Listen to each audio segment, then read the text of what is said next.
When your client files a return with a balance due, the IRS will bill them. That bill includes penalties and interest, and it's generally due within 30 days. If they can't pay, you're choosing a strategy.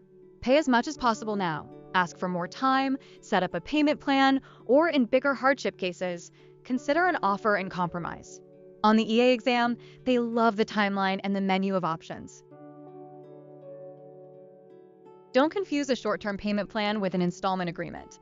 Short-term plans are basically give me a little time and are typically up to 180 days. Usually, no setup fee. Installment agreements are longer-term monthly payments, and the IRS charges a one-time user fee to set them up. Exam tip: if you see 180 days, think short-term plan, not an IA. Before the IRS will approve any installment agreement, the taxpayer has to be compliant. All required returns filed, no missing years. If they e-filed, they can request an IA after the return is processed and the tax is assessed. Requests are typically done online or with Form 9465. And here's the big concept: the agreement must fully pay the liability over time. It's not a partial write-off. Now, the guaranteed installment agreement. This is a favorite exam word. If the taxpayer owes $10,000 or less in tax, the IRS can't turn them down if they meet the conditions: filed and paid on time for the last 5 years, can't pay in full now, agrees to pay within 3 years, and hasn't had an installment agreement in the prior 5 years. Notice how it's about tax owed, not including penalties and interest in the wording you'll see. Installment agreements can default, miss a payment, and the system often kicks out an automatic 30-day notice. If the agreement terminates, the IRS typically charges a fee to reinstate it. For planning, that means you want a realistic monthly payment and a payment method that reduces missed payments. On exam questions, default usually points you to notices, reinstatement, and extra fees, not forgiveness of the debt. EFTPS is the Electronic Federal Tax Payment System. It's a way for individuals and businesses to push payments to the IRS electronically after enrolling online. It's especially common for quarterly estimated tax payments and for business federal tax deposits and other recurring payments.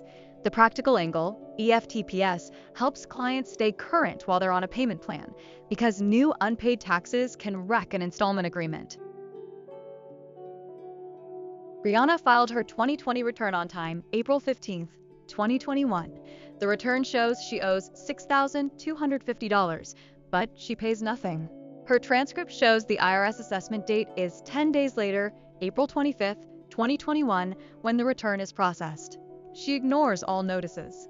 What is the collection statute expiration date, the C said, on this tax debt? Think about the date the 10-year clock starts. The answer is April 25, 2031.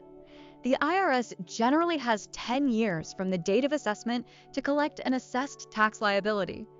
The tempting wrong answer is April 15, 2031, because that's the filing deadline. But the collection clock is keyed to assessment, not the filing date, and her assessment is April 25, 2021.